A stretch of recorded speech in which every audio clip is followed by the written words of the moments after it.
ഏക ദൈവത്തിന് സ്തുതി. എൻ്റെ പേര് മീഗുൾ. ഞാൻ ഇടുക്കി ജില്ലയിലെ കുമളിയിൽ നിന്നാണ് വരുന്നത്. ഞാൻ കൃപാസനത്തിൽ വന്ന് ഉടമ്പടി എടുത്തതിൻ്റെ 113-ാമത്തെ ദിവസമാണിന്ന്.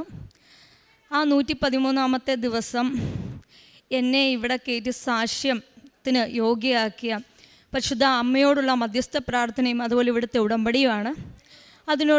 അതുകൊണ്ട് പരിശുദ്ധ അമ്മയോടുള്ള നന്ദി അറിയിക്കുന്നു.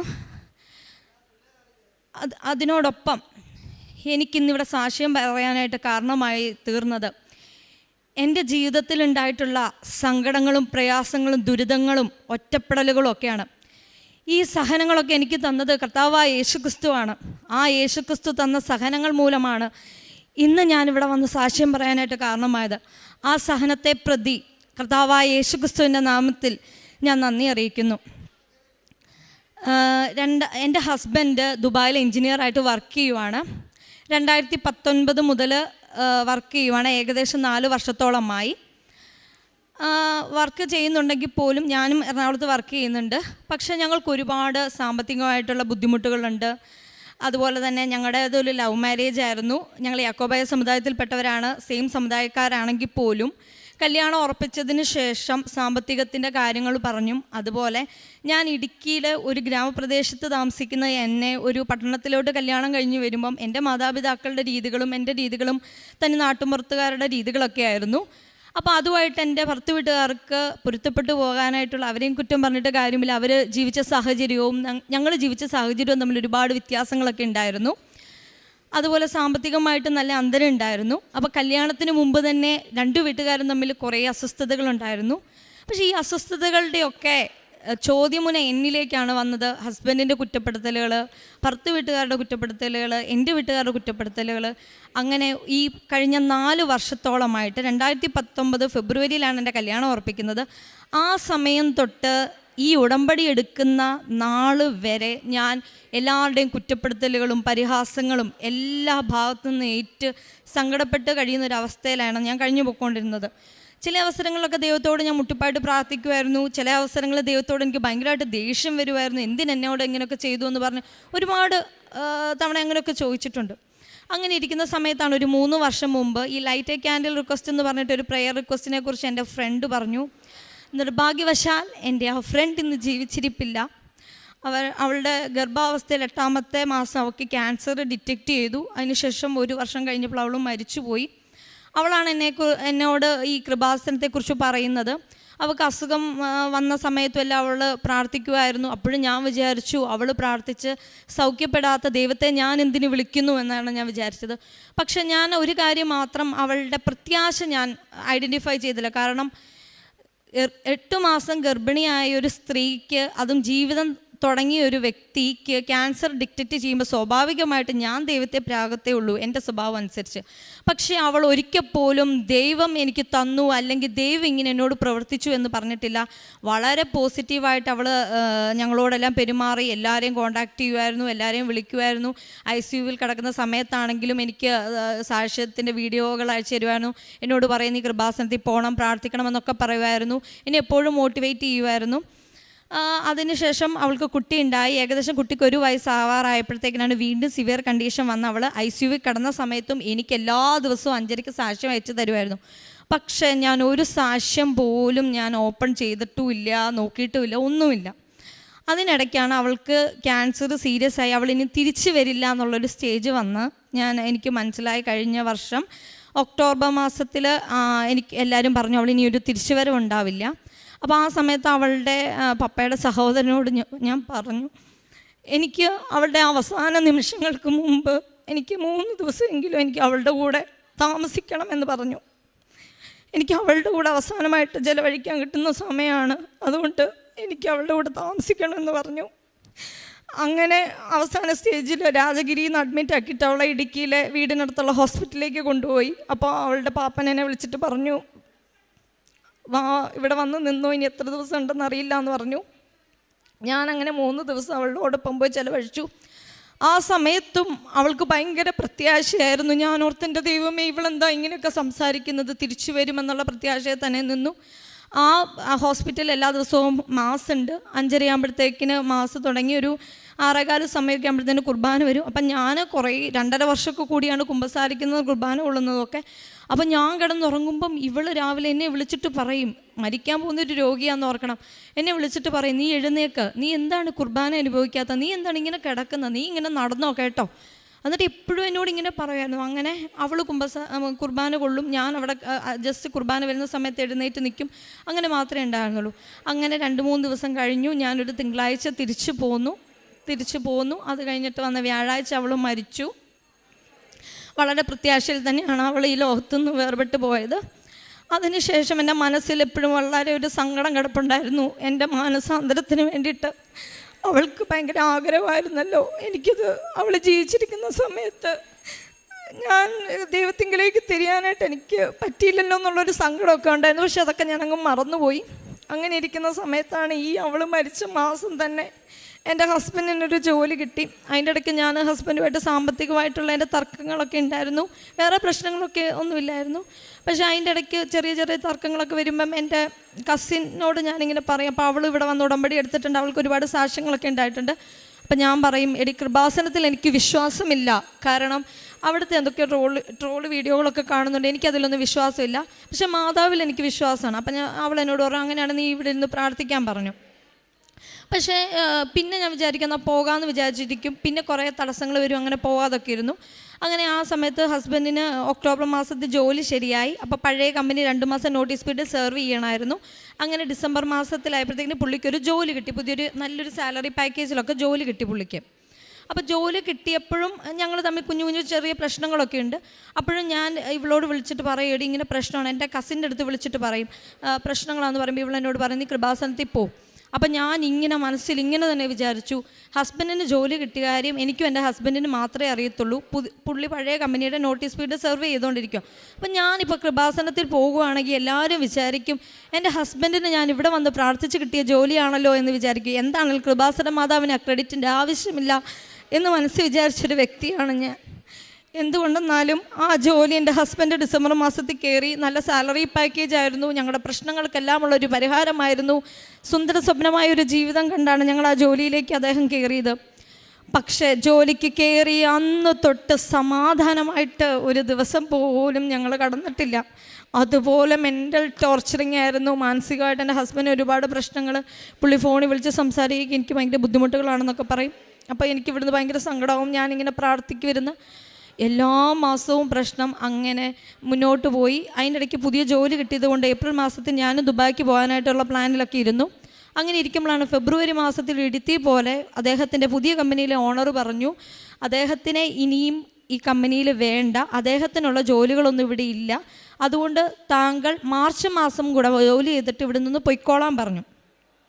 അത് ഭയങ്കര ഒരു ഷോക്കായിരുന്നു. കാരണം ഞങ്ങൾക്ക് ഒരുപാട് ലോണുകളും ബുദ്ധിമുട്ടുകളും ഉണ്ട്. പെട്ടെന്ന് ഒരാളുടെ ജോലി പോകുക എന്ന് പറഞ്ഞു കഴിഞ്ഞാൽ ഭയങ്കര ബുദ്ധിമുട്ടാണ്. നമുക്കങ്ങനെ ഫാമിലിയിൽ നിന്ന് വലിയ സപ്പോർട്ടുകളൊന്നും തന്നെ ഇല്ല. ആകെ കൂടി ഉള്ളത് എൻ്റെ ജോലിയും എൻ്റെ ചെറിയൊരു സാലറിയും മാത്രമാണ്. അല്ലെങ്കിൽ തന്നെ കുറേ കടങ്ങളൊക്കെ ഉണ്ട്.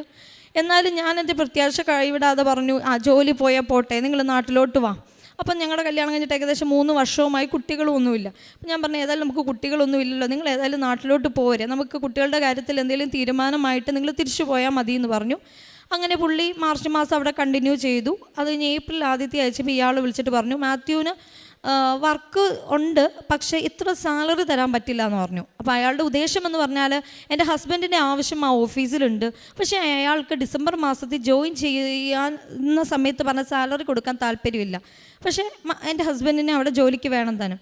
അപ്പം പെട്ടെന്ന് ഒരു കമ്പനി കയറിയിട്ട് ഇറങ്ങുക എന്ന് പറഞ്ഞാൽ എൻ്റെ ഹസ്ബൻഡിനെ സംബന്ധിച്ച് ബുദ്ധിമുട്ടാണ്. പിന്നീട് ഒരു കമ്പനി ഗൾഫ് കൺട്രീസിൽ ഷോർട്ട് ടൈം സർവീസ് ഉള്ള ഒരു ആൾക്ക് പെട്ടെന്നൊരു കമ്പനിയിൽ പിന്നെ ജോലി കിട്ടത്തില്ല. അതുകൊണ്ട് എൻ്റെ ഹസ്ബൻഡ് പറഞ്ഞു, സാലറി കുറവാണെങ്കിലും സാരമില്ല, ഞാനിവിടെ കണ്ടിന്യൂ ചെയ്തോളാം എന്ന് പറഞ്ഞു. അങ്ങനെ പുള്ളി 3-4 ദിവസം കൂടെ വർക്ക് ചെയ്ത് കഴിഞ്ഞപ്പോഴത്തേക്കിന് ഏകദേശം അവിടെ വർക്ക് കുറഞ്ഞ സമയമായിരുന്നു അത്. അപ്പോൾ പുള്ളി ചോദിച്ചു, ഞാൻ 10 ദിവസത്തേക്ക് നാട്ടിലോട്ട് പോയിക്കോട്ടേന്ന് ചോദിച്ചു. അങ്ങനെ പുള്ളി നാട്ടിൽ വന്നു. അപ്പോൾ നാട്ടിൽ വന്നപ്പോൾ എനിക്ക് സന്തോഷമായി, കാരണം ഇത്തവണയെങ്കിലും ഒരു കുഞ്ഞുണ്ടാവുമല്ലോ എന്ന് വിചാരിച്ചു. പുള്ളി ഈ ദുഃഖവെള്ളിയാഴ്ചയാണ് വന്നത്. ദുഃഖവെള്ളിയാഴ്ച വന്നു. അങ്ങനെ 1 മാസം നിന്നു. അപ്പോൾ ജോലി പോയാൽ എന്താ, അല്ലെങ്കിൽ ജോലി അവിടെ ഉണ്ട്, പോയതും പോകുന്നൊരവസ്ഥയായിരുന്നു. എന്നാലും തിരിച്ചു ചെല്ലുമ്പോൾ കിട്ടുമായിരിക്കും എന്നുള്ളൊരു ചെറിയ പ്രതീക്ഷ ഞങ്ങൾക്കുണ്ടായിരുന്നു. എന്നാലും കുട്ടിയായിരുന്നു ഞങ്ങളുടെ മെയിൻ ഒരിത്. അങ്ങനെ ഏപ്രിൽ മാസത്തിൽ വന്നു. പക്ഷേ അപ്രതീക്ഷിതമായിട്ട് മെയ് മാസത്തിൽ ഞാൻ ചെക്ക് ചെയ്തപ്പോൾ ഞാൻ പ്രഗ്നൻ്റ് അല്ല. അതെൻ്റെ എന്നെ സംബന്ധിച്ച് ഭയങ്കര ഷോക്കായിപ്പോയി. ഞാനിരുന്ന് ആലോചിച്ചപ്പം 4 കൊല്ലമായിട്ട് ഹസ്ബൻഡിൻ്റെ കൂടെ എനിക്ക് അധികം ഒന്നും നിൽക്കാൻ പറ്റിയിട്ടില്ല. കാരണം പുള്ളി ലീവിന് വരും, പെട്ടെന്ന് പോകും. ഒരു തവണ വരുമ്പോൾ വീട് പണിയായിരുന്നു, അങ്ങനെ കുറേ ബുദ്ധിമുട്ടുകൾ. പിന്നെ ഞങ്ങൾക്ക് 2 പേർക്ക് പറയത്തക്ക നല്ല ജോലിയില്ല, സാമ്പത്തികമായിട്ട് ബുദ്ധിമുട്ട്. വീട്ടിലാണെങ്കിൽ കല്യാണം നടന്നതിൻ്റെ പ്രശ്നങ്ങളൊക്കെ ഉള്ളതുകൊണ്ട് 2 വീട്ടുകാരും തമ്മിൽ. അപ്പം ഞാൻ ദൈവത്തോട് പ്രാർത്ഥിച്ച, എൻ്റെ ദൈവമേ, എനിക്ക് പ്രതീക്ഷ വെക്കാനായിട്ട് എൻ്റെ ലൈഫിൽ ഒന്നുമില്ലല്ലോ, ഇനി എന്നെ സഹായിക്കാനും ആരുമില്ല. അങ്ങനെ ഞാൻ 2ഉം കൽപ്പിച്ച് ഞാൻ കൃപാസനത്തിൽ, എനിക്ക് ഒരു പിടിവള്ളിയും ഇല്ല, എൻ്റെ ലൈഫ് സ്പോയിലായ അവസ്ഥയിൽ ഞാൻ 0 ആയിട്ട് കരഞ്ഞ് തളർന്നാണ് മെയ് മാസം 3-ാം തീയതി എൻ്റെ ഹസ്ബൻഡിനോട് പോലും പറയാതെ ഞാൻ ഇവിടെ വന്നത്. ഞാനൊരു പള്ളിയിൽ പോകാമെന്ന് മാത്രമേ പറഞ്ഞുള്ളൂ. കാരണം കൃപാസനം എന്ന് പറയുമ്പോൾ പുള്ളി ആദ്യം ചെയ്യുന്നത്, പുള്ളിക്കൊരു സ്വഭാവമുണ്ട്, ഗൂഗിളിൽ സെർച്ച് ചെയ്യും. ചിലപ്പോൾ ആദ്യം കിട്ടുന്ന ഒരു ട്രോൾ വീഡിയോ ആണെങ്കിൽ എൻ്റെ മനസ്സ് അപ്പം തന്നെ മടുപ്പിക്കും. പക്ഷെ അതുകൊണ്ട് ഞാൻ മിണ്ടിയില്ല. ഞാനിവിടെ വന്ന് പ്രാർത്ഥിച്ചു. ഇവിടെ വന്ന് ഇനിയിപ്പോൾ ആദ്യം തന്നെ പത്രം തന്നു. അപ്പം ഞാൻ വിചാരിച്ചു, എൻ്റെ ദൈവം ഇനി പത്രം കൊടുക്കണം. അത് കഴിഞ്ഞ് മുകളിൽ ചെന്നപ്പോൾ ക്ലാസ്, അതിലും ഞാൻ എങ്ങനെയോ കുറേ നേരം ശ്രദ്ധിച്ചിരുന്നു, കുറേ നേരം ഇരുന്ന് ഉറങ്ങി. എന്നിട്ട് ഞാൻ വിചാരിച്ചു, എൻ്റെ ദൈവം ഇതൊക്കെ അറിയുമായിരുന്നെങ്കിൽ ഞാൻ ഇങ്ങോട്ട് വരികയല്ല, എനിക്കിതൊന്നും ചെയ്യാൻ പറ്റുമെന്ന് എനിക്ക് തോന്നുന്നില്ല. അങ്ങനെ ഞാൻ ഒരു തരത്തിൽ ഉടമ്പടി കംപ്ലീറ്റ് ചെയ്തു പോയ വഴിക്കും ഞാൻ വിചാരിച്ചു, ദൈവമേ, ഞാൻ എങ്ങനെ വീട്ടിൽ പോയി പ്രാർത്ഥിക്കും? അദ്ദേഹത്തിൻ്റെ വീട്ടിൽ കുടുംബ പ്രാർത്ഥന ഇല്ല, അദ്ദേഹത്തെ സൺഡേ സ്കൂൾ പഠിപ്പിച്ചിട്ടില്ല, കുർബാനകൾ പങ്കെടുപ്പിച്ചിട്ടില്ല, സ്വർഗ്ഗസ്നായ ഞങ്ങളുടെ പിതാവേ പോലുമില്ല. ഇതൊക്കെ പഠിപ്പിച്ച എന്നെ ഈ ഒരു വിശ്വാസത്തേക്ക് അല്ലെങ്കിൽ ഈ ഒരു കുടുംബത്തിലേക്ക് വന്നതിന് ശേഷം ഞാനും ദൈവവിശ്വാസത്തിൽ ഇല്ലാതായി. ഞാനും വല്ല കാലത്ത് കുർബാനയിൽ പോവും, ഞാനും പ്രാർത്ഥിക്കുന്ന ആ ഒരു അവസ്ഥയെ ഞാൻ ഓർത്തെൻ്റെ ദൈവമേ, ഞാൻ എങ്ങനെ വന്നിരുന്നു ഇവിടെ നിന്ന് പ്രാർത്ഥിക്കും, ഇവിടെ വരണ്ടായിരുന്നു എന്നൊക്കെ പറഞ്ഞുകൊണ്ടാണ് പോയത്. അങ്ങനെ ഞാൻ അവിടെ ചെന്നു. ബസ് സ്റ്റോപ്പിൽ നിന്ന് എൻ്റെ ഹസ്ബൻഡ് എന്നെ വിളിച്ചുകൊണ്ട് പോയ സമയത്താണ് കൃപാസനത്തെക്കുറിച്ച് പറഞ്ഞത്. ഞാൻ പറഞ്ഞു, നമുക്ക് പ്രാർത്ഥിക്കാനൊക്കെ തുടങ്ങണം. അപ്പോൾ പുള്ളി ഒരു നിരീശ്വരവാദി ടൈപ്പാണ്, ഒരിക്കലും പ്രാർത്ഥന ഇല്ല. ഞാൻ ക്രിസ്തുവിനെക്കുറിച്ച് ഒരു തവണ ഇന്നാൾ പറഞ്ഞു, ക്രിസ്തു ഒരു മരപ്പണിക്കാരനല്ലേ, അത് നമ്മളെപ്പോലെ സാധാരണക്കാരനായി ജീവിച്ച ഒരു വ്യക്തിയല്ലേ, ഇതിൽ ഒരു പ്രപഞ്ച ശക്തി മാത്രമേ ഉള്ളൂ, അല്ലാതെ ദൈവം എന്ന് പറയുന്ന ഒരു ഇതില്ല എന്ന് പറഞ്ഞ വ്യക്തിയാണ് എൻ്റെ ഭർത്താവ്. അപ്പം ഞാൻ അവിടെ ചെന്നപ്പം ഇതൊക്കെയാണ് എൻ്റെ മനസ്സിലുണ്ടായിരുന്നത്. അങ്ങനെ ഞാൻ അവിടെ ചെന്നു, കുളിച്ച് ബാത്റൂമിൽ നിന്ന് ഇറങ്ങിയ സമയത്ത് എൻ്റെ ആദ്യത്തെ സാക്ഷ്യം എന്ന് പറയുന്നത്, അവിശ്വാസിയായിരുന്ന എൻ്റെ ഭർത്താവ് കട്ടിലിൽ ബൈബിള് വായിച്ചുകൊണ്ടിരിക്കുന്നതാണ് കണ്ടത്. അദ്ദേഹത്തോട് ആരും പറഞ്ഞില്ല.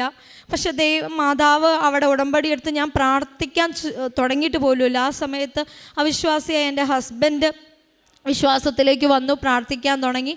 കല്യാണം കഴിഞ്ഞ് 4 വർഷങ്ങൾക്കിപ്പുറം ഞങ്ങൾ ആ ബെഡിൽ ഇവിടുന്ന് കൊണ്ടുപോയി മെഴുകുതിരി കത്തിച്ച് വെച്ച് ഞങ്ങൾ കൈകൾ ചേർത്ത് പിടിച്ച് പ്രാർത്ഥിച്ചു. ജീവിതത്തിലെ ആദ്യത്തെ അനുഭവമായിരുന്നു അത്. അതിനുശേഷം അദ്ദേഹത്തിന് ഈ 9-ാം തീയതി 3-ാം തീയതി ഞാൻ ഉടമ്പടി എടുത്തു. 9-ാം തീയതി ഡ്രൈവിംഗ് ലൈസൻസിന് അപ്ലൈ ചെയ്തു. കുറേ വർഷങ്ങളായിട്ട് അദ്ദേഹത്തിന് പല തടസ്സങ്ങളായിരുന്നു, ഡ്രൈവിംഗ് ലൈസൻസ് എടുക്കാൻ പറ്റുന്നില്ലായിരുന്നു.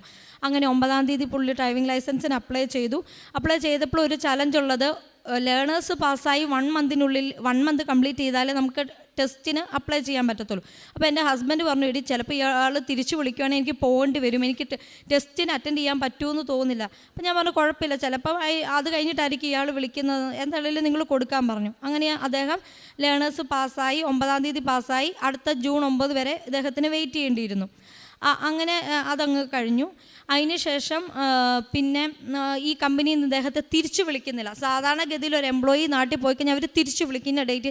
അപ്പം ഇയാളൊരു തീരുമാനം പറയുന്നില്ല. ഞാൻ വീണ്ടും മാതാവിനോട് പ്രാർത്ഥിച്ചു, മാതാവേ, ഇദ്ദേഹത്തിൻ്റെ ജോലിയിലൊരു തീരുമാനം നൽകണമെന്ന് പറഞ്ഞ് പ്രാർത്ഥിച്ചു. അങ്ങനെ പ്രാർത്ഥിച്ചതിന് ഫലമായിട്ട് പഴയ ഓണർ വിളിച്ചിട്ട് പറഞ്ഞു, ജൂൺ 14-ാം തീയതി തിരിച്ചു വന്നോളാൻ പറഞ്ഞു. അങ്ങനെ എൻ്റെ ഹസ്ബൻഡ് ജൂൺ 14-ാം തീയതിക്ക് പോകാൻ ടിക്കറ്റ് എടുത്തു. ആ സമയത്താണ് ജൂൺ 14-ാം തീയതി ടിക്കറ്റ് എടുത്തു. അപ്പോൾ എൻ്റെ ഹസ്ബൻഡ് പറഞ്ഞു, എടി എന്താണേലും 14-ാം തീയതിത്തേക്ക് ടിക്കറ്റ് എടുത്തു, ജൂൺ 9-ാം തീയതിക്കും 14-ാം തീയതിക്കും ഇടയ്ക്ക് എനിക്ക് ഡ്രൈവിംഗ് ടെസ്റ്റിനൊരു ഡേറ്റ് കിട്ടത്തില്ല, കിട്ടിയാലും എനിക്ക് കിട്ടുമെന്നൊന്നും തോന്നുന്നില്ല. അപ്പോൾ ഞാൻ പറഞ്ഞു, മാതാവിനോട് പ്രാർത്ഥിക്ക്. അങ്ങനെ 9-ാം തീയതി കഴിഞ്ഞ് വീണ്ടും പുള്ളി ടെസ്റ്റിന് അപ്ലൈ ചെയ്തപ്പം ദൈവാനുഗ്രഹം എന്ന് പറയട്ടെ, 13-ാം തീയതി ചൊവ്വാഴ്ച അദ്ദേഹത്തിന് ടെസ്റ്റിനുള്ള ഡേറ്റ് കിട്ടി.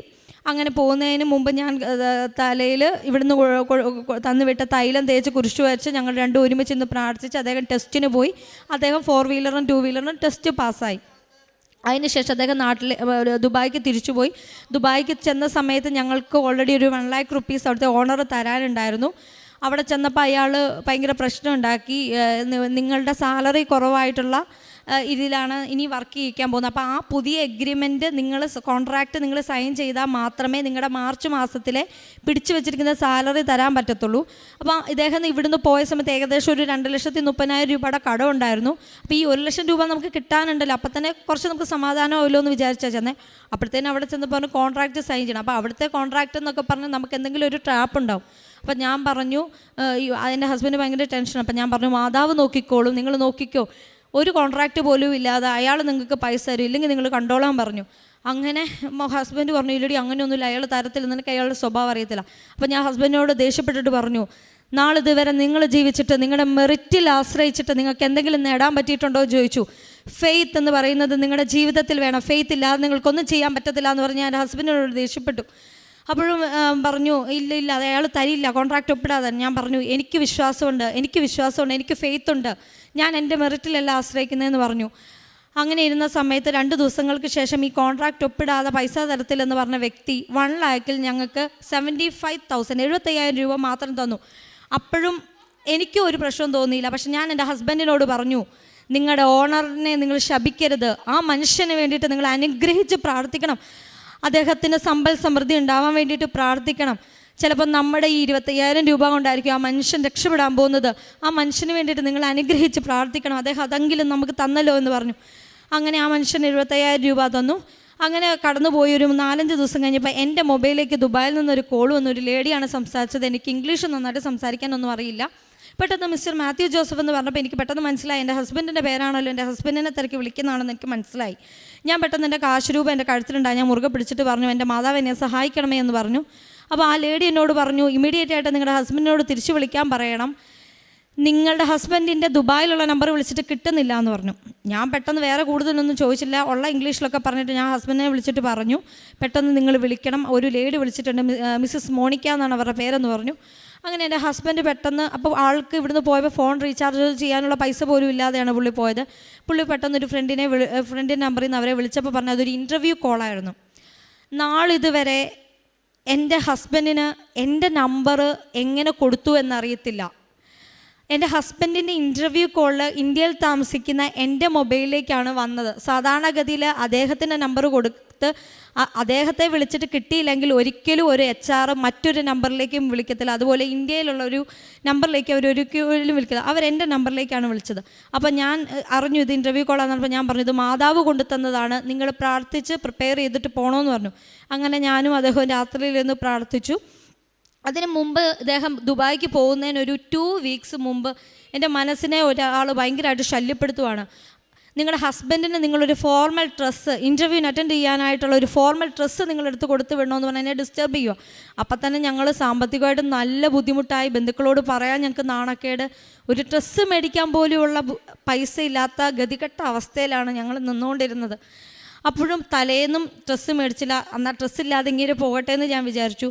രാത്രിയിൽ എനിക്ക് ഉറങ്ങാൻ പറ്റുന്നില്ല. രാത്രി തന്നെ ഞാൻ എൻ്റെ ഫ്രണ്ടിനെ വിളിച്ചിട്ട് പൈസ മേടിച്ചിട്ട് ഞാൻ ഇദ്ദേഹം പോകുന്നതിന് അന്ന് രാവിലെ ഇദ്ദേഹത്തെ വിട്ടിട്ട് ഞാൻ പറഞ്ഞു, നിങ്ങൾ ആരെ കൊന്നിട്ടാണെങ്കിലും വേണ്ടിയല്ല, നിങ്ങൾ ഡ്രസ്സില്ലാതെ നിങ്ങൾ ഇവിടുന്ന് ഫ്ലൈറ്റ് കയറി പോയില്ല എന്ന് പറഞ്ഞു. അങ്ങനെ എൻ്റെ ഹസ്ബൻഡ് പോയി ഡ്രസ്സ് മേടിച്ചുകൊണ്ട് പോയി.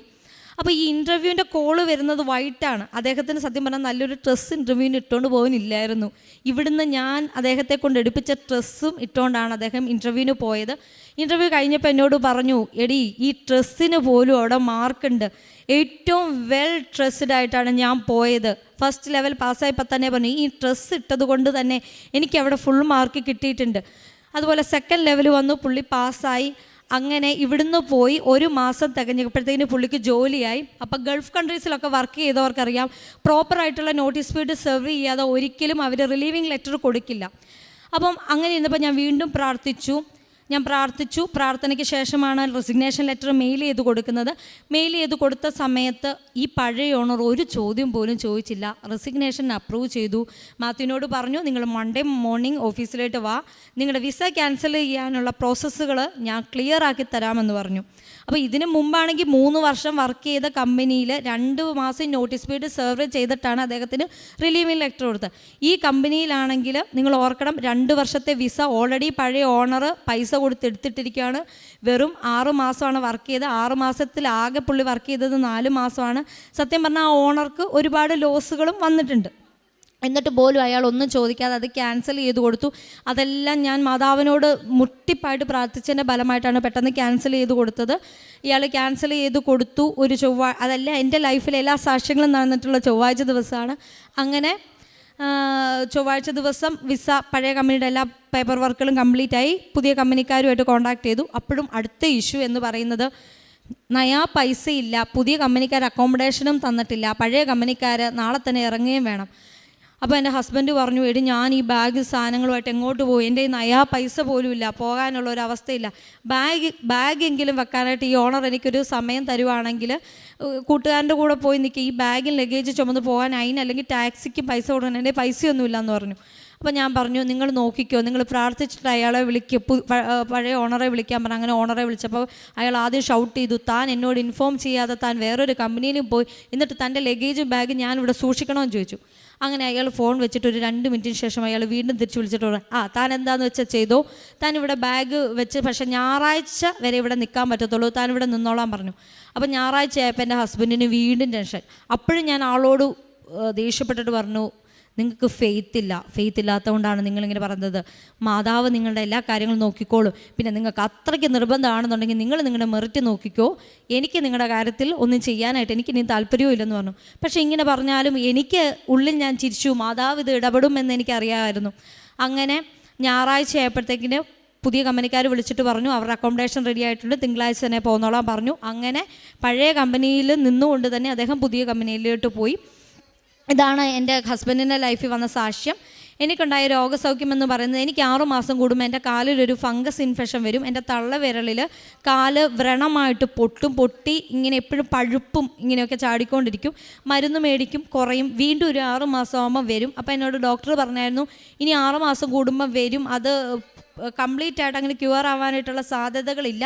അഥവാ ക്യൂർ ആണെങ്കിൽ തന്നെ നിങ്ങൾ കാല് പൊതിഞ്ഞ് ഒരു ഡസ്റ്റോ ഇല്ലാത്ത രീതിയിൽ വെക്കണം. അതൊന്നും ഒരിക്കലും നമുക്ക് പോസിബിൾ അല്ല. അങ്ങനെ ഇവിടുന്ന് പോയതിന് ശേഷം ഒരു ദിവസം എനിക്ക് അതിൻ്റെ ആരംഭം എന്ന് പറഞ്ഞാൽ കാലയിൽ ഇങ്ങനെ വേദന വരാൻ തുടങ്ങി, കാല് വീക്കം വന്നു തുടങ്ങി. അപ്പോൾ എനിക്ക് മനസ്സിലായി ഇത് വീണ്ടും വരുവാണല്ലോ. ഞാൻ ഹോസ്റ്റലിലാണെന്നുകൊണ്ട് തന്നെ ആരുമില്ലാതെ ഇരുന്നൊരു സമയത്ത് ഞാനിങ്ങനെ മുട്ടുമേൽ നിന്ന് മാതാവിൻ്റെ ഇവിടുന്ന് കൊണ്ടുപോയ പുസ്തകത്തിൻ്റെ ആ ഫോട്ടോ നിവർത്തി പിടിച്ചിട്ട് ഞാനിങ്ങനെ പ്രാർത്ഥിച്ചിട്ട് തൈലം തൂത്ത് പ്രാർത്ഥിച്ചു. അങ്ങനെ എൻ്റെ കാലിലെ ആ മുറിവ്, ആ ഫംഗൽ ഇൻഫെക്ഷൻ പൂർണ്ണമായിട്ട് തന്നെ സൗഖ്യമായി. എനിക്ക് പിന്നീട് വന്നിട്ടില്ല. പിന്നെ അതിനുശേഷം ഏറ്റവും വലിയ സാക്ഷ്യം എന്ന് പറയുന്നത് എൻ്റെ ജീവിതത്തിൽ, ഇതൊക്കെ എൻ്റെ ഹസ്ബൻഡിൻ്റെ ജീവിതത്തിൽ നടന്ന സാക്ഷ്യങ്ങളാണ്. എൻ്റെ ജീവിതത്തിൽ നടന്ന സാക്ഷ്യം എന്ന് പറയുന്നത് 2016 ഞാൻ BTech പാസ്സായത്. ഞാൻ ഇലക്ട്രോണിക്സ് ആൻഡ് കമ്മ്യൂണിക്കേഷനാണ് കംപ്ലീറ്റ് ചെയ്തത്. പക്ഷേ അതിന് ജോലി സാധ്യതകളൊക്കെ വളരെ കുറവായതുകൊണ്ട് ഞാൻ എറണാകുളത്ത് വേറെ ഓഫീസ് റിലേറ്റഡ് ആയിട്ടുള്ള ജോബിലൊക്കെയാണ് ഞാൻ വർക്ക് ചെയ്തത്. പക്ഷേ ഞാനിവിടെ ഉടമ്പടിക്ക് വന്ന സമയത്ത് ഞാൻ ഒരു നിയോഗം എഴുതിയായിരുന്നു, മാതാവ് ഞാൻ ഏതെങ്കിലും കാലത്ത് PSC പഠിക്കുവാണെങ്കിൽ ആ സമയത്ത് എനിക്കൊരു നല്ല റിസൾട്ട് തരണം, എനിക്കൊരു ജോലി തരണം, എന്നാൽ മാത്രമാണ് എനിക്ക് എൻ്റെ മാതാപിതാക്കളെയൊക്കെ, എൻ്റെ ഹസ്ബൻഡിൻ്റെ മാതാപിതാക്കളെ നന്നായിട്ട് എനിക്ക് നോക്കാൻ പറ്റത്തുള്ളൂ എന്ന് പറഞ്ഞിട്ട് ഞാനൊരു സാക്ഷ്യം എഴുതിയിട്ടായിരുന്നു. പക്ഷേ ഞാൻ അത് ഉദ്ദേശിച്ചത്, ഞാൻ PSC പഠിക്കാൻ എനിക്ക് സമയമൊന്നുമില്ല, പക്ഷേ പഠിക്കുന്ന കാലത്തൊരു ഗവൺമെൻറ് ജോലി എന്നാണ് ഞാൻ ഉദ്ദേശിച്ചത്. പക്ഷേ ഈ കഴിഞ്ഞ 13-ാം തീയതി എനിക്ക് പൈനാവ് മോഡൽ പോളിടെക്നിക് കോളേജിൽ നിന്ന് എംപ്ലോയ്മെൻറ്റ് എക്സ്ചേഞ്ച് വഴി ടെമ്പററി ആയിട്ട് ഇലക്ട്രോണിക്സ് ലെക്ചർ വേക്കൻസിയിലേക്ക് എനിക്കൊരു ഇൻ്റർവ്യൂ കോൾ വന്നു. അപ്പം വിചാരിച്ചത് മാതാവ് എനിക്ക് തരുന്ന ജോലിയാണ്, ഞാൻ അപ്പം തന്നെ തീരുമാനിച്ചു. അതിനുശേഷം കഴിഞ്ഞതിൻ്റെ മുമ്പിലത്തെ ആഴ്ച ഞാനിവിടെ വന്ന് ധ്യാനം കൂടിയിട്ടാണ് അതിന് പോയത്. ധ്യാനം കൂടുന്ന സമയത്ത് ഞാനിവിടെ സർട്ടിഫിക്കറ്റുകളൊക്കെ വെച്ച് ഇവിടെ പ്രാർത്ഥിച്ചു.